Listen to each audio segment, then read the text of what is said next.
जय भोलेनाथ। स्वागत है आप सभी का बरगदेश्वर महादेव मंदिर उन्नाव के YouTube चैनल पर। आज हम अपने दैनिक प्रवचन में पद्म पुराण का पावन पाठ आरंभ कर रहे हैं। हमारा उद्देश्य है कि 18 पुराणों का ज्ञान हम रोजाना आप तक वीडियो के माध्यम से पहुंचाते रहें। हर दिन शाम 5 बजे नई वीडियो और शाम 7 बजे लाइव आरती दर्शन भी अवश्य देखें। चलिए भक्तिपूर्ण यात्रा की ओर बढ़ते हैं। जय भोलेनाथ। ओम श्री परमात्मने नमः। संक्षिप्त पद्म पुराण भूमिखंड। सोमशर्मा के द्वारा भगवान श्री विष्णु की आराधना का उन्हें दर्शन देना तथा सोमशर्मा का उनकी स्तुति करना। अध्याय 55। सूत जी कहते हैं, तदनंतर सत्पुरुषों में श्रेष्ठ महाबुद्धिमान सोमशर्मा अपनी स्त्री सुमना के साथ नर्मदा के अत्यंत पुण्यदायक तट पर गए और कपिला संगम नामक पुण्य तीर्थ में नहाकर देवताओं तथा पितरों का तर्पण करके शांतचित्त से भगवान नारायण के मंगलमय नाम का जप करते हुए तपस्या करने लगे। महामना सोमशर्मा द्वादशाक्षर मंत्र का जप और का ध्यान करते थे। वे सदा निश्चिंत होकर बैठने, सोने, चलने और स्वप्न के समय भी केवल भगवान श्री विष्णु की ओर ही दृष्टि रखते थे। उन्होंने काम क्रोध का परित्याग कर दिया था। साथ ही पातिव्रत्य धर्म में तत्पर रहने वाली परम सौभाग्यवती सती साध्वी सुमना भी अपने तपस्वी पति की सेवा में लगी रहती थी। सोमशर्मा जप का ध्यान करने लगे, उस समय अनेक प्रकार के विघ्नों ने सामने आकर उन्हें भय दिखाया। भयंकर विषवाले काले सांप उनके पास पहुंच जाते थे। सिंह, बाघ और हाथी उनकी दृष्टि में आकर भय से उत्पन्न करते थे। इस प्रकार बड़े बड़े विघ्नों से घिरे रहने पर भी वे महाबुद्धिमान धर्मात्मा ब्राह्मण भगवान श्री विष्णु के ध्यान से कभी विचलित नहीं होते थे। एक दिन की बात है, एक महाभयानक सिंह भयंकर गर्जना करता हुआ वहां आया। उसे देखकर सोमशर्मा भय से थर्रा उठे और भगवान श्री नरसिंह विष्णु का ध्यान करने लगे। इंद्रनीलमणि के समान श्याम विग्रह पर पीताम्बर शोभा पा रहा है, का बल और तेज महान है। वे अपने चारों हाथों में क्रमशः शंख, चक्र, गदा और पद्म धारण किए हुए हैं। मोतियों का विशाल हार चंद्रमा की भांति चमक रहा है। उसके साथ ही कौस्तुभमणि भी के श्रीविग्रह को उद्भासित कर रही है। श्रीवत्स का चिन्ह वक्ष स्थल की शोभा बढ़ा रहा है। श्री भगवान सब प्रकार के आभूषणों की शोभा से संपन्न है। कमल के समान खिले हुए नेत्र, मुख पर मुस्कान की मनोहर छटा, स्वाभाविक प्रसन्नता और रत्नमय हार उनकी शोभा को दुगुनी कर रहे हैं। इस प्रकार परम शोभायमान भगवान श्री विष्णु की मनोहर झांकी का सोमशर्मा ने ध्यान किया। तत्पश्चात वे उनकी स्तुति करने लगे। शरणागत वत्सल श्री कृष्ण, आप ही मुझे शरण देने वाले हैं। देव देवेश्वर, आपको नमस्कार है। जिन परमात्मा के उदय तीनों लोक और 7 भुवन स्थित है, उन्हीं की शरण में मैं आ पड़ा हूँ। भय मेरा क्या करेगा। कृत्य आदि प्रबल विघ्न भी जिनसे भय मानते हैं तथा जो सबको दंड देने में समर्थ हैं, उन भगवान के मैं शरणागत हूँ। जो समस्त देवताओं, महाकाय दानवों तथा क्लेश उठाने वाले भक्तों के भी आश्रय हैं, उनकी मैं शरण में आया हूँ। जो भय का नाश करने के लिए अभयरूप बने हुए हैं और पापों के नाश के लिए ज्ञानवान हैं तथा जो ब्रह्मरूप से एक अद्वितीय हैं, उनकी मैं शरण में हूँ। जो रोगों का नाश करने के लिए औषध रूप हैं, जिनमें रोग शोक का नाम भी नहीं है, जो लौकिक आनंद से भी शून्य है, उन भगवान की मैं शरण में हूँ।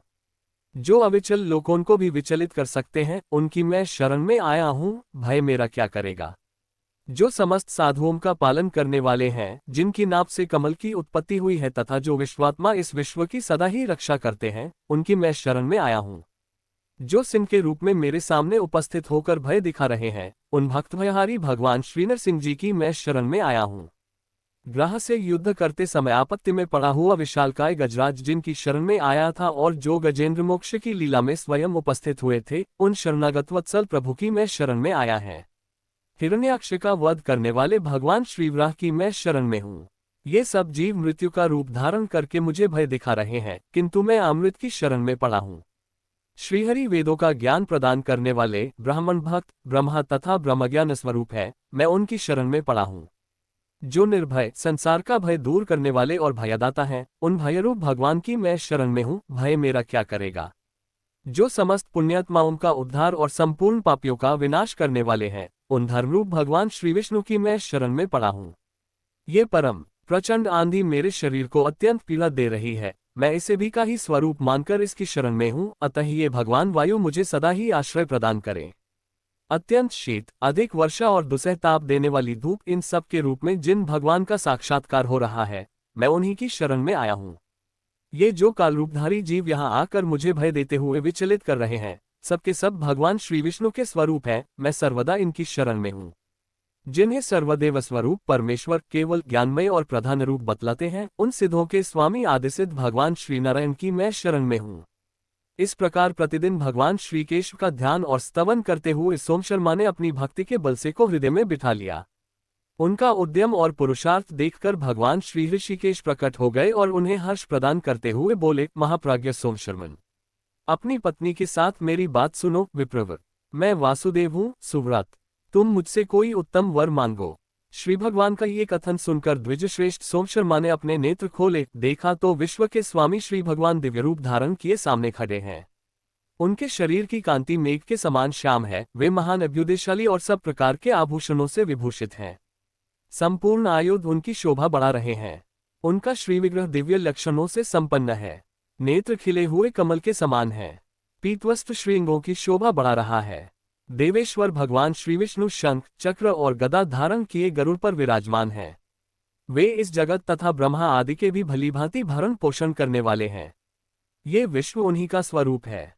वे सनातन रूप धारण करने वाले हैं। वे विश्व से अतीत निराकार परमात्मा हैं।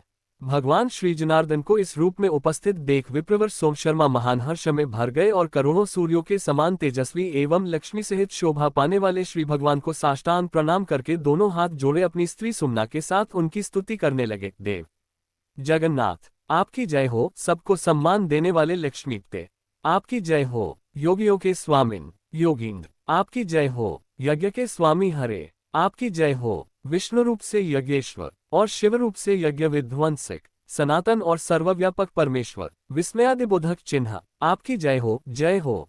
सर्वेश्वर अनंत, आपकी जय हो। जय स्वरूप प्रभो, आपको मेरा प्रणाम है। ज्ञानवानों में श्रेष्ठ, आपकी जय हो। ज्ञान नायक, आपकी जय हो। सब कुछ देने वाले सर्वज्ञ परमेश्वर, आपकी जय हो। सत्वगुण को उत्पन्न करने वाले प्रभु, आपकी जय हो। यज्ञव्यापी परमेश्वर, आप प्रज्ञा स्वरूप हैं, आपकी जय हो।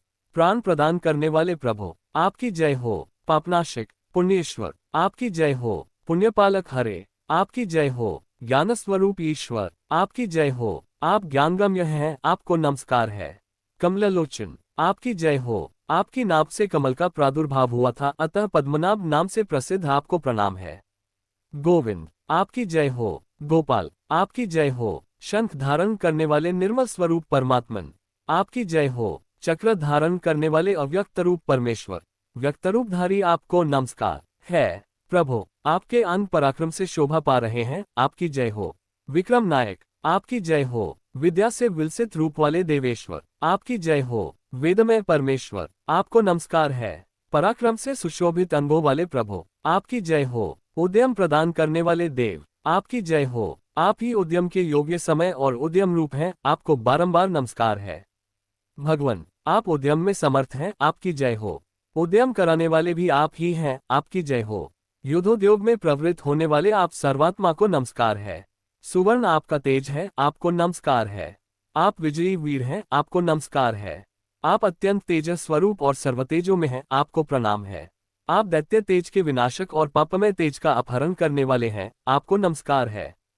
गौओं और ब्राह्मणों का हित साधन करने वाले आप परमात्मा को प्रणाम है। आप हविष्य भोजी तथा हव्य और कव्य का वहन करने वाले अग्नि हैं, आप ही स्वधारूप हैं, आपको नमस्कार है। आप स्वाहारूप, यज्ञ स्वरूप और योग के बीज हैं, आपको नमस्कार है। हाथ में शांग नामक धनुष धारण करने वाले आप पापहारी हरि को प्रणाम है। कार्य कारण रूप जगत को प्रेरित करने वाले विज्ञानशाली परमेश्वर को नमस्कार है। वेद स्वरूप भगवान को प्रणाम है। सबको पवित्र करने वाले प्रभु को नमस्कार है। सबके क्लेशों का अपहरण करने वाले हरित केशों से युक्त श्री भगवान को प्रणाम है। विश्व के आधारभूत परमात्मा केशव को नमस्कार है। कृपा में और आनंदमय ईश्वर को नमस्कार है। क्लेशों का नाश करने वाले नित्य शुद्ध भगवान श्री अनंत को नमस्कार है, जिनका स्वरूप नित्य आनंदमय है, जो दिव्य होने के साथ ही दिव्य रूप धारण करते हैं। 11 रुद्र जिनके चरणों की वंदना करते हैं तथा ब्रह्मा जी भी जिनके सामने मस्तक झुकाते हैं, उनको प्रणाम है। प्रभु, देवता और असुरों के स्वामी भी आपके चरण कमलों में माथा टेकते हैं। आप देवेश, अमृत और अमृतात्मा हैं, आपको बारंबार नमस्कार है। आप क्षीरसागर में निवास करने वाले और लक्ष्मी के प्रियतम हैं, आपको नमस्कार है। आप ओंकार, विशुद्ध तथा अविचल रूप हैं, आपको बारंबार प्रणाम है। आप व्यापी, व्यापक और सब प्रकार के दुखों को दूर करने वाले हैं, आपको नमस्कार है। वराह रूपधारी आपको प्रणाम है। महाकच्छप के रूप में आपको नमस्कार है। वामन और नरसिंह का रूप धारण करने वाले आप परमात्मा को प्रणाम है। सर्वज्ञ को प्रणाम है। श्री रामकृष्ण, ब्राह्मण श्रेष्ठ कपिल और हयग्रीव के रूप में अवतीर्ण हुए आपको प्रणाम है।